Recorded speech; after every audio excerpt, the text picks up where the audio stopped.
kasih kepada acara majlis sahabat-sahabat pimpinan, buat saya saudara Paus selaku UNDP,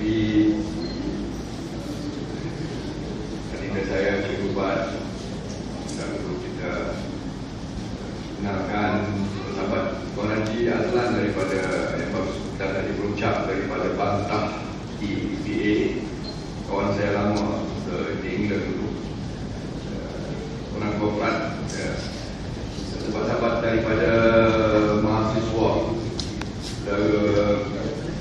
Abdul Muntaqim daripada Gamis, dan juga saudara Bukhari Sufyan daripada Muslim Maya, dan mewakili Solidariti Mahasiswa Malaysia Bayambak Lega. Alhamdulillah, wassalatu wassalamu ala Rasulillah wa ala alihi wa sahbihi wa man wala. Yang diraikan tuan-tuan, puan-puan, saya lapar syukur, merapat syukur dan junjung setinggi-tinggi kesyukuran kepada Allah Subhanahu wa taala. Saya minta laluan lebih awal kerana satu lagi program, tuan-tuan. Jadi ramai-ramai ni kita buat pakai-pakai kursi lah 20-30 minit tu. Saya insya-Allah 20 minit. Janjinya gitu, tapi orang politik kita dapat mic ni, itu masalah, tak boleh nak acting. Tuan-tuan, saya mulakan dengan memberi satu lagi pengkhabaran kepada tuan-tuan. Sudah cukup dah. Dan tidak ada pengkhabaran di Malaysia ini yang tidak mengejutkan. Nah, mengecewakan kita tu banyak sangat, tuan-tuan. Tapi ini satu yang didedahkan, satu kajian yang dilakukan terkini daripada sebuah firma audit yang terbesar di dunia. Dia ada 4, the Big 4, dulu Big 5. Seorang dah terlukup, atau Anderson, kerana Enron punya skandal terbesar di dunia ni. Tinggal 4, the Big 4. Dan yang dimaksudkan adalah Ernst & Young. Ini audit, firma audit. Kalau dikatakan apa syarikat-syarikat yang membuat kajian ni, yang syarikat Cokia ni, bolehlah dia kata dia tolak tepi gitu ya. Tapi ini antara yang 4 ya, yang terbesar. Tak perlu saya perkenalkan semua. Kalau nak tahu dia, yang pertama Deloitte, yang kedua PricewaterhouseCoopers, yang ketiga yang membuat audit air di Selangor itu KPMG. Dan jalan-jalan yang kita daripada Selangor, tuan-tuan tak kenal saya pun tak tahu. Mantan ahli parlimen. Tuan-tuan tahu mantan apa tak? Sekarang ni hampir-hampir begitulah, mundar-mandir tanpa jawatan. Ya, KPMG. Yang ini Ernst & Young. Ernst & Young membuat satu pendedahan agak sensasi daripada beberapa negara yang dikaji mutakhir ini dalam tahun yang didedahkan mutakhir baru 2 hari lalu. Ya, negara kita ni, tuan-tuan, duduk pada ranking, pada tangga paling atas, nombor 1 dalam negara paling dahsyat dan paling buruk rasuah. Tahniah tuan-tuan yang mengangkat kerajaan Malaysia Nasional. Tahniah tuan-tuan.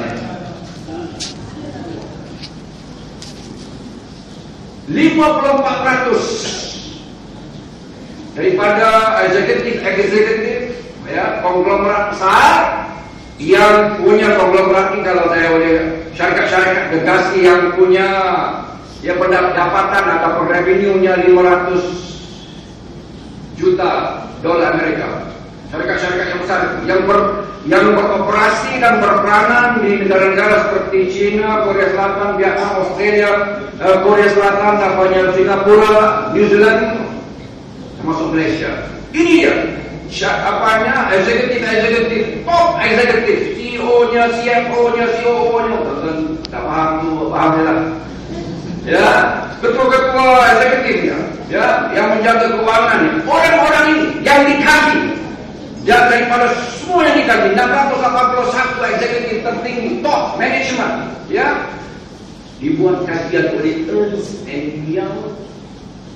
Mereka ittifaq bahasa Arab.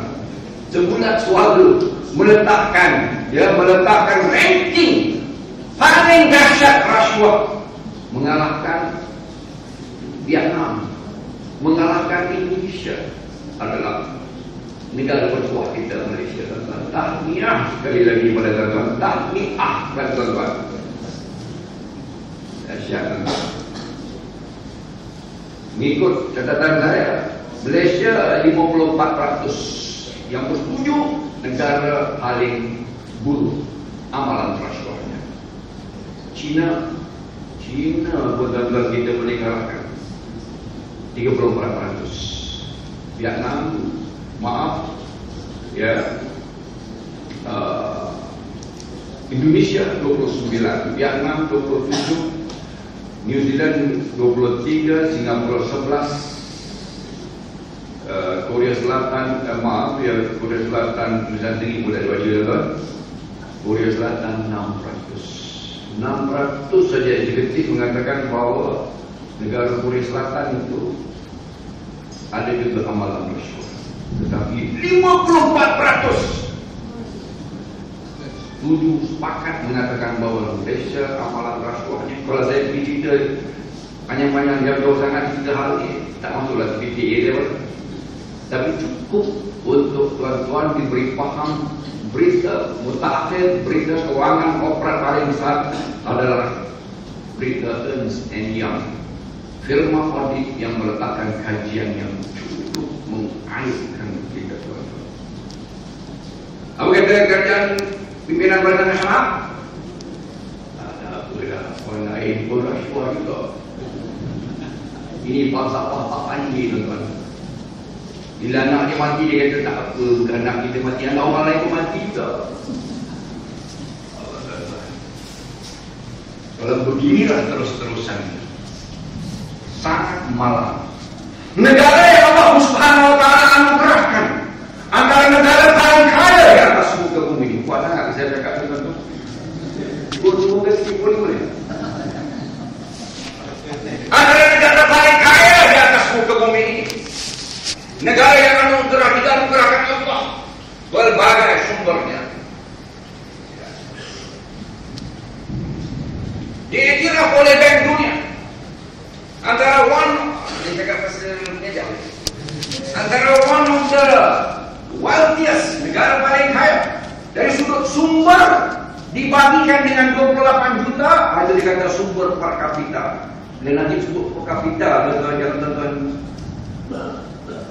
Apa maksud per kapita tu? Haji Lan dah sebut banyak kali tadi kot, Pak Lan kan. Tuan-tuan bapak fahamnya. Per kapita tu maksudnya atas setiap orang kita lah. Per kapita setiap orang. 28 juta kita ni. Sumber kita dibagikan dengan 28 juta manusia yang menghuni negara kita ini, tuan-tuan.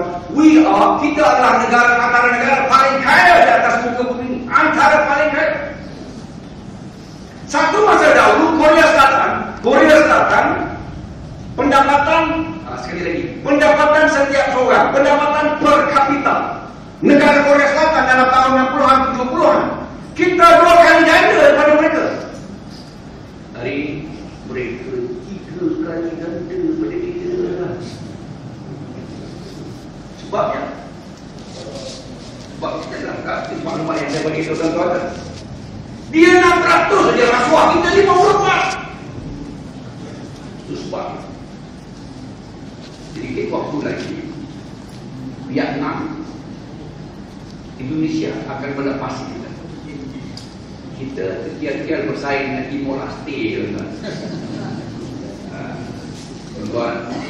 Cukup sekadar itu untuk saya mempertimbangkan apa yang saya mau bicara tentang menatang TPPA. Tentang apa ni tuan?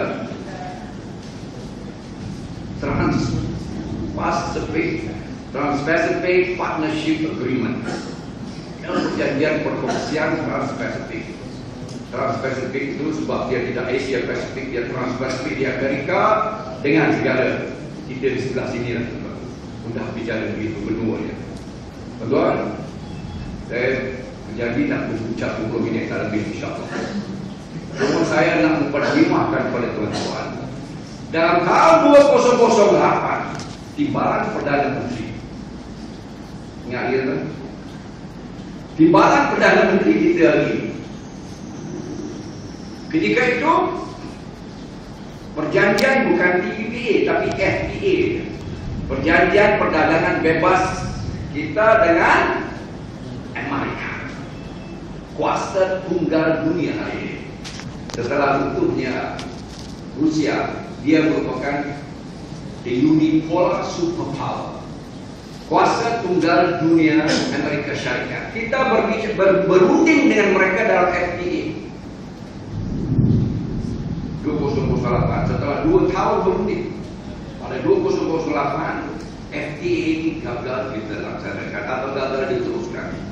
Sebab antara lain penentang utamanya adalah Tan Sri Mahyudin Yassin, Timbalan Perdana Menteri merangkap Menteri Pertanian Malaysia. Tuan-tuan tahu apa dia? Saya tidak akan berkompromi atas apa jua yang boleh mengorbankan kepentingan petani. Langkah mayat saya dahulu. Hari ini boleh lah tuan-tuan. Dia boleh pula dipikir. Ini katanya Tan Sri Mahyudin Yassin. Sebab 58 perkara jika itu tidak selesai dirundingkan lalu tidak diteruskan. Ketua Pemuda UMNO tuan-tuan yang sekarang ini Menteri Sukan kata, dia pun sama turun protes ketika itu 2008 dengan menegaskan bahawa dia tidak akan berkompromi atas perkara FTA ini kerana antara lain akan mencetuskan perkara yang disebutkan oleh Pak Lan kita tadi. Kerana dia telah menyebutkan tentang patent drug ataupun hak cipta, mereka cipta drug ni ubat-ubatan. Itu bidang saya. Tapi malam ini saya tak nak bicara lepas itu tuan. Cukup sekadar saya menyebutkan bahawa Khairi Jamaluddin adalah antara pimpinan UMNO bersama dengan timbalan presidennya menentang habis-habisan FTA. Bezanya FTA dengan TPPA ni yang saya dah pernah diterangkan tadi.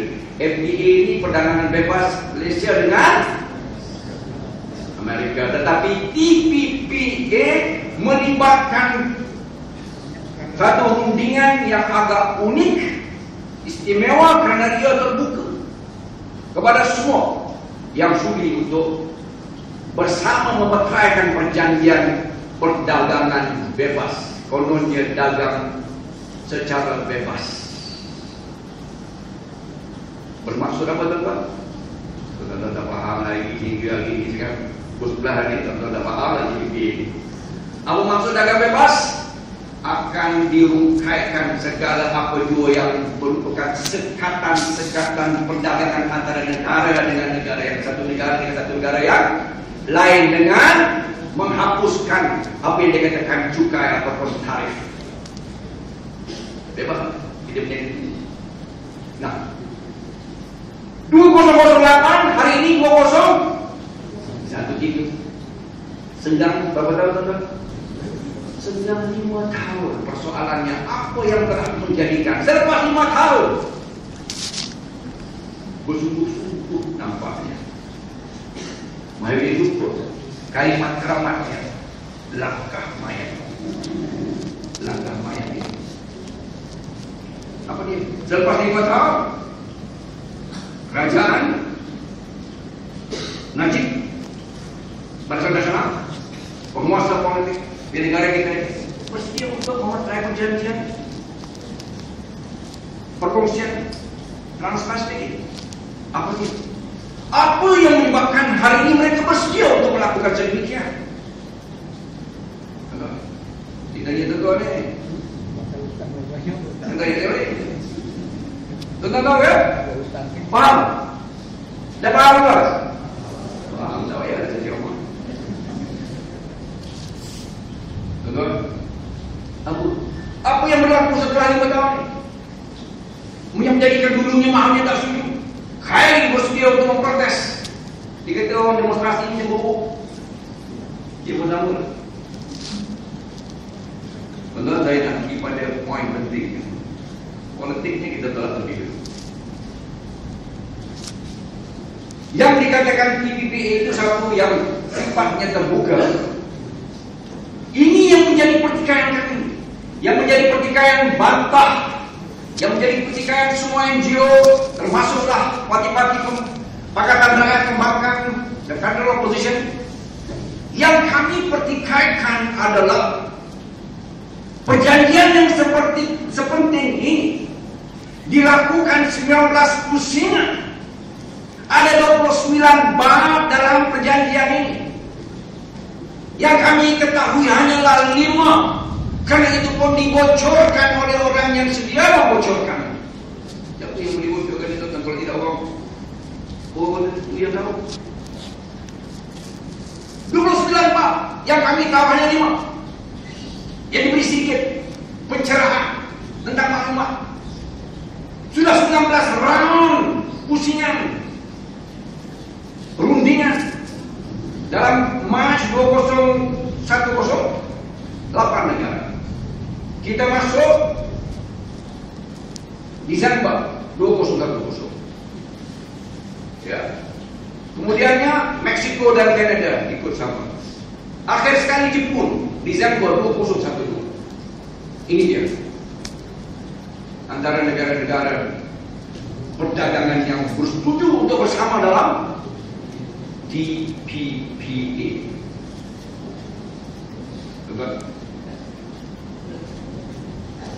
Perkara paling penting adalah yang kita minta. Sebab rundingan ini rundingan yang terbuka. Dan siapapun negara yang bersedia untuk bersama dijemput bersama. Tetapi paling malam perundingan yang seperti ini, seperti mana yang telah pun disebut oleh penceramah-penceramah di awal, saya yakin sedikit pun tidak tiris langsung. Saya kesempatan bersama dengan YB Nurul Izzah, YB Wong Cheng, YB Charles Santiago dapat satu perjumpaan dengan MITI, ya, Datuk siapa?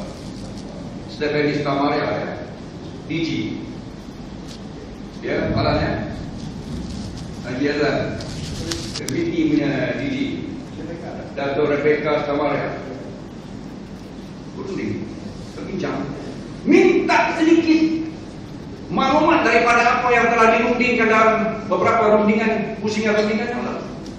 Janji, berjanji dalam mesyuarat ada limit, tapi tinggal sedikit pun tidak dapat maklumat langsung bersama. Apa yang menjadikan rundingan ini sangat sensitif, strategik, dan berhasil?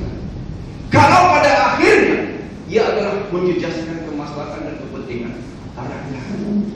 Jadi saya sangat mengikuti langkah mayat aku dalam FTA, dalam TPPA, okey boleh. Sebabnya apa tuan? Saya tidak tahu. Yang kami minta adalah sedikit pendedahan maklumat supaya kita dapat menghitung.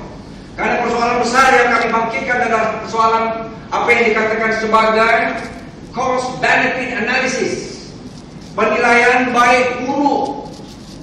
Kita sendiri mengakui dalam satu era globalisasi di mana langit sudah terbelah dan terserak dan terbuka, di mana negara sudah tidak ada artinya apa yang dikatakan sebagai geographical boundaries.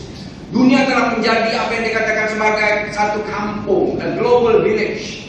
Dengan artinya perdagangan semakin bebas, laluan perdagangan masuk keluar daripada negara, sama ada merchandise-nya, bahannya, barangnya, dagangan itu, maupun dari sudut flow of fund ataupun aliran keuangan yang begitu. Memang kita akui. Dan kita negara yang terlalu bergantung kepada ekspor. Bergantung because we are an export-oriented economy. Sebuah negara yang bergantung kepada perdagangan. Tentunya mahukan, ya, tarif ataupun apa juga kekanganan, sengkatan ataupun apa juga rintangan kepada pedagang bebas dihapuskan. Memang menjadi cita-cita semua negara. Persoalannya apa? Mahalnya. Apa? Sebab ini akad. Dia bila akad ada mahal. Apa bayarannya? Apa kosnya? Apa harganya yang kita berikan, yang perlu dibayar untuk mendapatkan perdagangan bebas? Ini yang menjadi pertikaian semua yang mengambil pendekatan yang agak kritis, yang pendekatan yang tidak mudah-mudah menerima karena sudah pun ditegakkan mungkin. Saya yakin sudah banyak pengalaman-pengalaman negara-negara lain, Ecuador, Meksiko sendiri pun telah sebagai contoh lah. Kalau saya terus masuk berapa minit ni? Jadi 20 minit boleh tapi berapa minit yang ada 20 minit berbaki berapa 5 minit lagi, tak boleh minit saya simpulkan dari ini. Tuan-tuan, kosnya itu, mahalnya, harganya dalam perjanjian untuk memeteraikan akad ini, dalam memeteraikan perjanjian ini.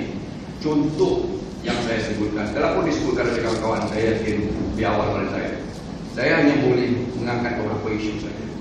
Ini pertanyaan.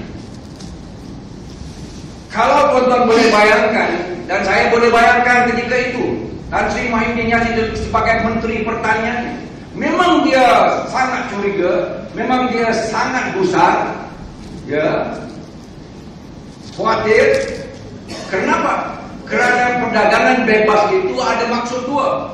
Kita maukan perdagangan bebas, free trade, betul. Tetapi yang lebih penting daripada free trade is a fair trade, perdagangan adil. It must be free and it must be fair. Jika jauh sikit. Dia mesti bebas dan dia mesti adil. Contoh pertanian. Tuan-tuan, dalam pertanian ini pengusahanya 90% adalah SME. SME itu tentu apa? Small Medium Enterprises. Syarikat-syarikat kecil sederhana. Bawah jumlah kapitalnya berapa? Bawah SME. Katalah bawah 20 minit. Pirap kapital 20 juta. Tentu 90% yang terlibat dalam pertanian ini, ya, apa juga dalam seluruh rangkaian bekalan pertanian itu 90% adalah SMEs. Mereka bukannya gergasi local champion kita, bukan juara-juara kita. Yang andainya tarif itu diangkat, mereka akan bersaing dengan syarikat-syarikat daripada gergasi daripada Amerika, Jepun, Australia, New Zealand dan sebagainya. Dan bayangkan, kita bercakap tentang contoh beras. Beras. Beras makan roti ini. Beras, tuan-tuan, mereka suruh kita jangan bagi subsidi pada rakyat. Itu arahan bos-bos besar. Mereka pada waktu yang sama mensubsidi semua, ya, pertanian besar mereka. Sama ada beras, sama ada gandum, sama ada dia punya beras, kacang soya dan kapas mereka, cotton mereka. Tidak silap saya, beras 42% subsidi Amerika bagi kepada petani-petani mereka. Petani mereka bukan macam yang buat bendang kat kampung kita tu, tuan. Bukan yang ada kat Sekincang dan Garam sebelah Kuala Selangor, tak. 42% of subsidi. Kacang soya 32% subsidized. Dan apa lagi saya sebut tadi? Kapas is 52%. Tuan-tuan tahu, marilah long grain, American long grain, tuan-tuan, yang lebih panjang daripada basmati, tuan-tuan, yang dia boleh keluarkan dengan harga RM1.42 1 kilo, tuan-tuan. Hak yang tuan-tuan punya RM1 yang SP15 ni pun, yang paling kodi, bukan paling kodi pun RM2 1 kilo, tuan-tuan. Tuan-tuan bersaing dengan itu di pasaran, di mana-mana pun tuan-tuan pergi. Saya yakin kakak-kakak kita pasti beli bernasnya ke ataupun yang apa pun namanya, jati ke apa pun, tuan-tuan. Tuan-tuan nak beli yang itu ke, yang nak beli American Laundry? Harga dia sama. Kalau tak lebih mudah daripada harga beras tempatan. Sebab mereka subsidi pengeluaran pertanian mereka. Kita bersaing dengan saingan seperti itu. Sebab itu Tan Sri Mahyudin Yassin, dia sudah tahu dan dia sudah faham ketika itu dia tidak akan mengizinkan FTA 5 tahun yang lalu. Kenapa hari ini dia boleh mengizinkan TPA? Tuan-tuan, saya hanya bagi satu contoh je lah, tuan-tuan. Hampir 20 minit tadi. Itulah dia ringkasannya. Andainya TPA tidak didedahkan kepada paling tidaknya ahli-ahli parlimen kita, paling tidaknya kepada pimpinan-pimpinan NGO, paling tidaknya kepada semua stakeholder pemilik ya penting dalam kepimpinan negara ini, kami takut dan kami khawatir, sangat khawatir bahawa akan berulang kecurangan, pengkhianatan penguasa politik negara ini, seperti mana mereka telah curang kepada amanah, mentadbir urus dengan tata kelola yang baik mengurus negara kita ini. Tuan-tuan, patutnya kita ni, Korea Selatan yang saya sebutkan tadi, Korea Selatan, Taiwan, Hong Kong, Singapura, semua satu liga kita, tuan-tuan. We were in the same league. Dalam liga perdana ni, liga apa ni? Kita tak tahu. Liga apa ni memang apa? Tuan-tuan, sekarang ni they are all far ahead. Mereka meninggalkan kita, dan kita terkial-kial bersaing dengan Vietnam, ya, Filipina, sikit lagi Timor Leste boleh lepas kita. Sebabnya kerana ini. Sebab itu kami, ya, laku parti-parti komponen Pakatan Rakyat dan NGO merasa bertanggungjawab kepada seluruhnya rakyat Malaysia untuk membuat roadshow penerangan ini. InsyaAllah saya diubah akan menerangkan dengan lebih menarik lagi apa isu-isunya. Saya boleh pergi satu persatu, tapi bukan dalam platform ini. Kalau tuan-tuan nak tengok, kena ada PowerPoint, baru boleh nampak macam mana andainya tidak kita takbir, kita tidak urus perkara ini dengan baik. Sebab itu kedatangan Obama Oktober ni, tuan-tuan bersedia ke untuk berdemonstrasi? Sedia, tuan? Ya. Juga ada kami-kami juga yang ditangkap ni untuk menyatakan tidak wanita kita tak mahu tengok demonstrasi itu, utama kalau dia kuat kan. Ya. Sebabnya kita mahu nyatakan kepada Presiden Barack Obama bahawa jangan ambil mudah kepentingan rakyat di emerging economy, tambah-tambah kalau ada third world, kerana segala apa juga yang boleh, yang bersedia Amerika lakukan untuk mengangkat ekonomi negara, jangan sampai ia mengorbankan rakyat di negara-negara lain. Sepatah kata Gandhi, kalau boleh saya sebutkan, dalam dunia ini there is enough for everyone's needs, but not for everyone's dream.